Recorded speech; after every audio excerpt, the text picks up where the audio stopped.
Assalamualaikum warahmatullahi wabarakatuh.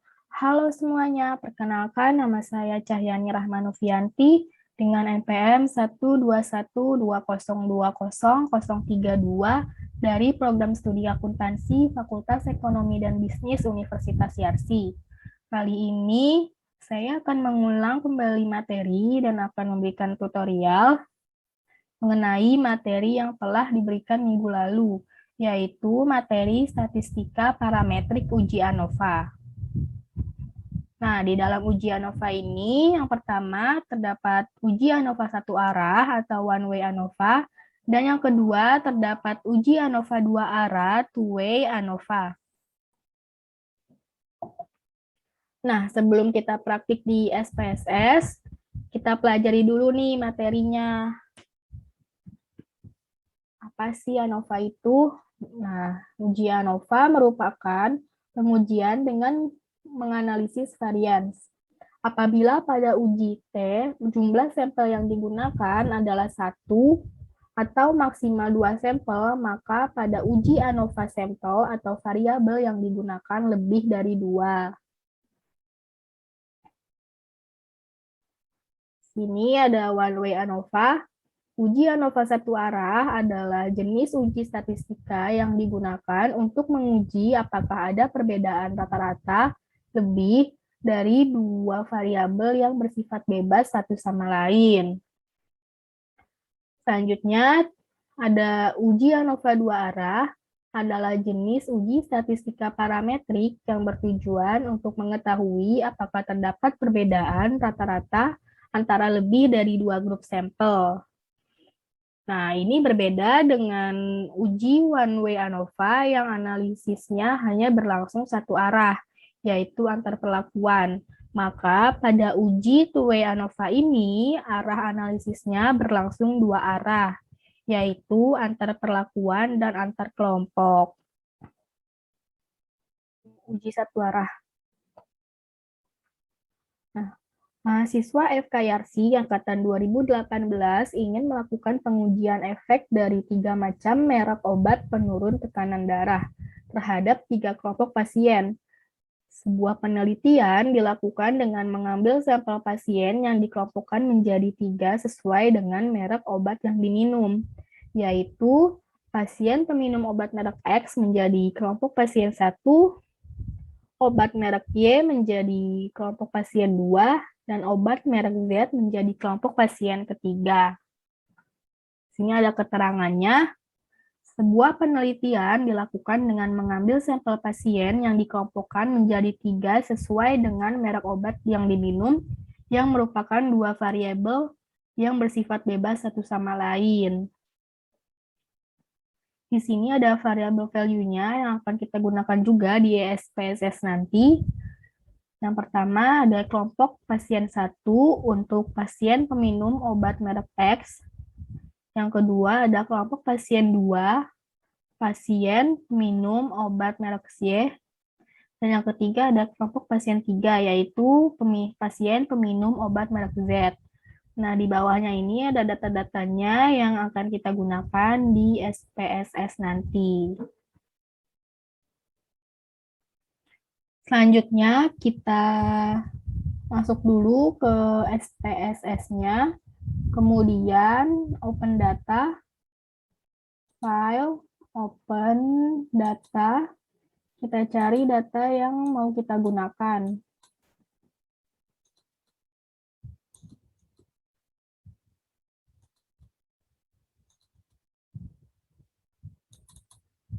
Kita ubah dulu size of type-nya.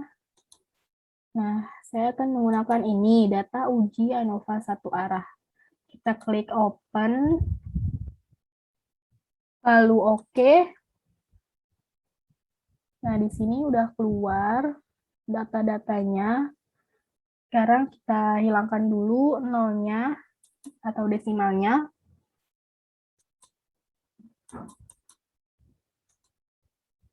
Nah, untuk yang lainnya ini sudah diatur. Nah, untuk value ini kita ganti sesuai yang di Word tadi, di contoh kasus. yaitu 1 untuk obat X, KS, lalu 2 untuk obat G, KS, dan yang ketiga untuk obat Z. Kita add, lalu oke. Nah, selanjutnya kita ke data view, di sini udah berubah, dan kelompok pasien 1, 2, 3 ini sudah memiliki arti, yaitu 1 untuk obat X, 2 untuk obat Y, dan 3 untuk obat Z. Selanjutnya, kita langsung aja buat uji ANOVA satu arahnya. Klik Analyze, Compare Mean, One Way ANOVA. Lalu untuk tekanan darah ini kita transfer ke dependent list. Dan untuk kelompok pasien ini kita pindahkan ke faktor. Lalu kita klik post hoc-nya. Kita checklist Bonferroni dan Turki. Lalu continue. Klik option. Kita checklist descriptive dan homogeneity of variance test. Nah, hasil yang di checklist ini akan keluar nanti pada outputnya. Lalu continue, lalu oke. Sini outputnya sudah keluar. Pertama deskriptif. Untuk obat X, sampelnya itu 7, MEA-nya 125. Dan untuk obat Y, sampelnya itu juga 7, MEA-nya 125. Dan untuk obat Z, sampelnya itu 7, MEA-nya 152,14. Kalian bisa lihat sendiri untuk standar deviasi sampai dengan maksimum ini. Selanjutnya ke test of homogeneity of variance, kita lihat sig-nya ini 0,708. Di mana artinya 0,708 ini lebih dari 0,05. Kalau lebih dari 0,5 ini artinya HO dapat diterima atau hasil uji ANOVA bisa dibaca. Nah, HO ini yang dapat kita terima adalah rata-rata tekanan darah orang peminum obat A, obat B, dan obat C adalah sama. Artinya kalau di atas 0,05 ini juga variansnya sama. Jika variansnya sudah sama, kita bisa lanjut ke analisis tabel berikutnya, yaitu ANOVA. Namun, jika sig-nya ini kurang dari 0,05, yang artinya variansnya ini berbeda, kita nggak bisa lanjut analisis ke tabel ANOVA. Tapi, selain itu, kita bisa lihat dulu ke sampelnya. Jadi, jika sig-nya ini kurang dari 0,05, namun sampelnya ini sama, seperti ini, sampelnya 7 semua, artinya sama. Nah, artinya ini bisa dilanjut ke analisis ANOVA selanjutnya. Nah, karena ini kita sudah di atas 0,05, variansnya udah pasti sama, jadi kita udah pasti bisa lanjut. Selanjutnya untuk ANOVA ini, sig-nya 0,01. Artinya 0,01 ini, maaf, 0,001 ini kurang dari 0,05. Artinya HA diterima, yaitu HA-nya rata-rata tekanan darah orang peminum obat A, obat B, dan obat C adalah tidak sama atau ada perbedaan. Berikutnya ke post hoc test. Di sini kita bisa lihat untuk yang difference-nya ini, hasilnya yaitu dari I dikurangin dengan J. I-nya yaitu di sini ada kelompok pasien dari obat X dan Y-nya ya ada kelompok pasien dari obat Y. Kita bisa lihat sini untuk obat X, MEA-nya yaitu 125, dan untuk obat Y, MEA-nya pun juga 125. Artinya mean difference-nya ini 0,000 karena tidak ada perbedaan. Selanjutnya untuk obat X dengan obat Z, obat X-nya yaitu 125, obat Z-nya yaitu 152,14, artinya mean difference-nya ini minus 27,143. Sini untuk selanjutnya itu sama caranya. Nah, di sini saya mau memberikan informasi tentang apa sih ini, kenapa ada bintang-bintangnya. Jadi, kalau yang ada bintangnya ini itu dapat dikatakan terdapat perbedaan yang signifikan. Nah, tapi jika tidak ada bintangnya ini seperti 0,00, ini juga dan ini juga, artinya tidak dapat perbedaan yang signifikan. Selanjutnya ke homogeneous subtest. Di sini ada dua kelompok saja, dua grup. Nah, untuk yang grup pertama ini diisi dengan obat X dan obat Y.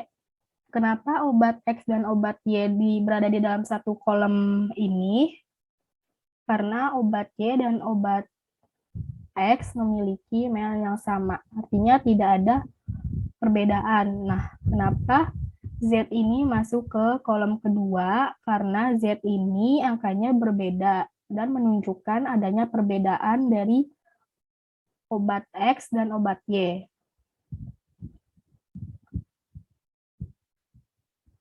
Sekian untuk uji ANOVA satu arahnya. Sudah selesai untuk cara-caranya. Nah, berikutnya ini kita coba untuk uji dua arah atau two-way ANOVA. Yang pertama, kita open data dulu. Seperti biasa, file, open data. Kita cari datanya.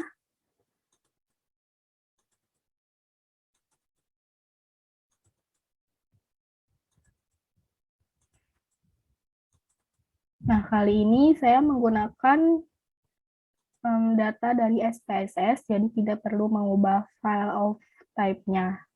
Kita langsung open. Sini udah keluar datanya. Nah, coba kita lihat ke variable view. Di sini juga udah diketik, udah diatur untuk name sampai dengan ke role. Nah, untuk gender ini sudah ada value-nya. 1 itu untuk laki-laki, 2 untuk perempuan, dan pendidikan pun juga ada 1 untuk SMP, 2 untuk SMA, dan 3 itu untuk S1. Kita lanjut aja untuk buat uji ANOVA dua arahnya ini.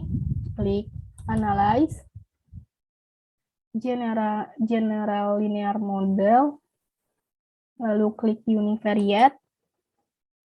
Untuk ujian ini kita transfer ke dependent variable, dan untuk gender kita pindahkan ke fixed factor. Untuk pendidikan pun juga sama. Lalu selanjutnya klik close. Untuk gender kita pindahkan ke horizontal axis. Dan untuk pendidikan ke spread lines. Berikutnya continue.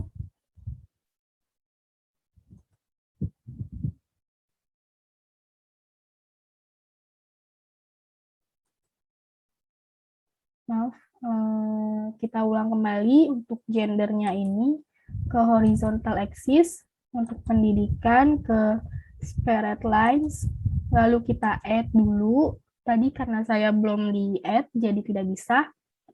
Lalu klik continue. Nah, selanjutnya kita ke post hoc. Di post hoc ini kita transfer pendidikan ke sebelah sini, lalu checklist Turki, lalu continue. Nah, selanjutnya untuk option ini kita pindahkan untuk gender, pendidikan, gender dan pendidikan ini persilangan.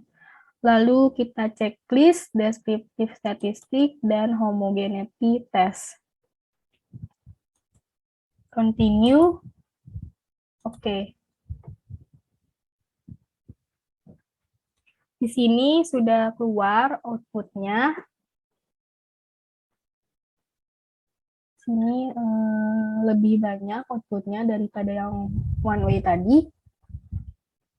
Jadi yang pertama untuk kolom ini itu bisa kita baca gender pertama yaitu laki-laki dengan sampelnya laki-laki ada 18. Dan untuk gender yang kedua yaitu perempuan sampelnya ada 22. Dan untuk pendidikan SMP sampelnya ada 8. Untuk pendidikan SMA sampelnya ada 20 dan pendidikan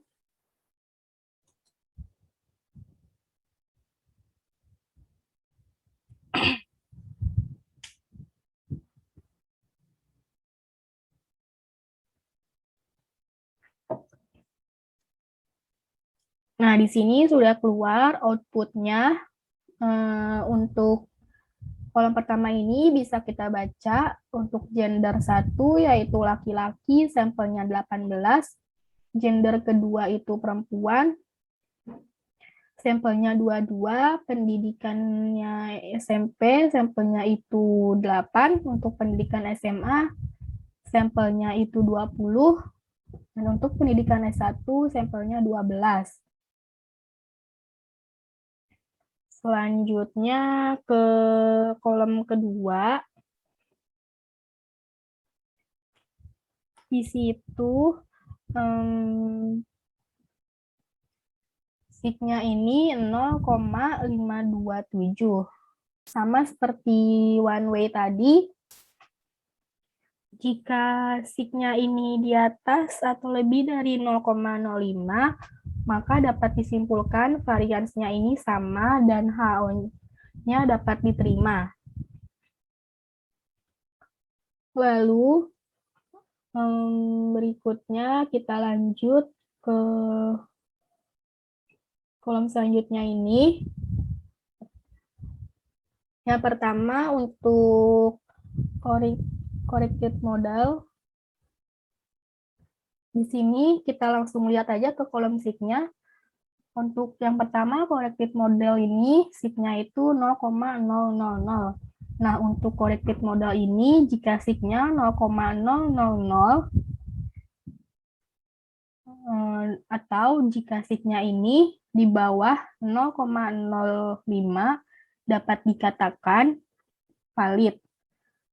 Nah, untuk gender, signya ini 0,005. Artinya 0,005 ini di bawah atau kurang dari 0,05. Artinya gender ini berpengaruh untuk nilai ujian. Begitupun untuk pendidikan dan persilangan gender dengan pendidikan ini. Selanjutnya untuk estimate marginal means ini kita bisa lewatin dulu. Nah, berikutnya ada post hoc test. Di sini sama seperti one way tadi yang sudah dijelaskan. Untuk main difference-nya itu didapat dari, bisa dikatakan selisih di antara SMP dengan SMA. Selisih pencapaian di antara SMP dan SMA. Nah, bisa kita lihat di sini juga, atau bisa kita lihat ke atas, bisa kita lihat di sini, tapi untuk memudahkan, saya lihat di sini saja. Untuk SMP dan SMA, SMP itu 36,88, SMA itu 60,50, dan selisihnya yaitu min 23,63.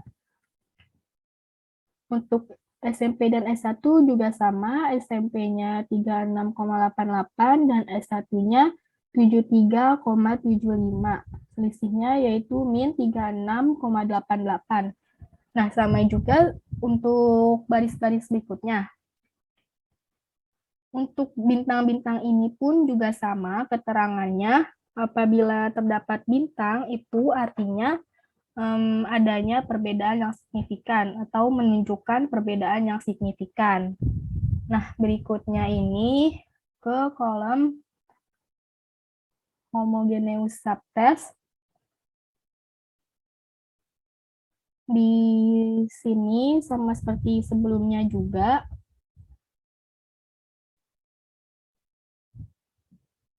terdapat 3 kolom. Kolomnya ini untuk SMP, SMA, dan S1 ini berbeda dikarenakan angkanya memang berbeda satu sama yang lainnya, berbeda dengan one way tadi. Kalau one way tadi ada 2 yang angkanya sama, tapi kalau ini berbeda semua. Makanya untuk kolomnya atau grupnya atau kelompoknya ini dibedakan. Untuk kolom 1 untuk SMP, kolom 2 untuk SMA, dan kolom ketiga untuk S1.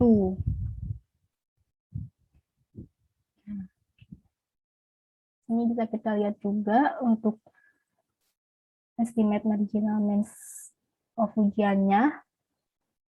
Nah, sudah selesai untuk tutorial ujian ANOVA 2 arah ini atau two-way ujian ANOVA.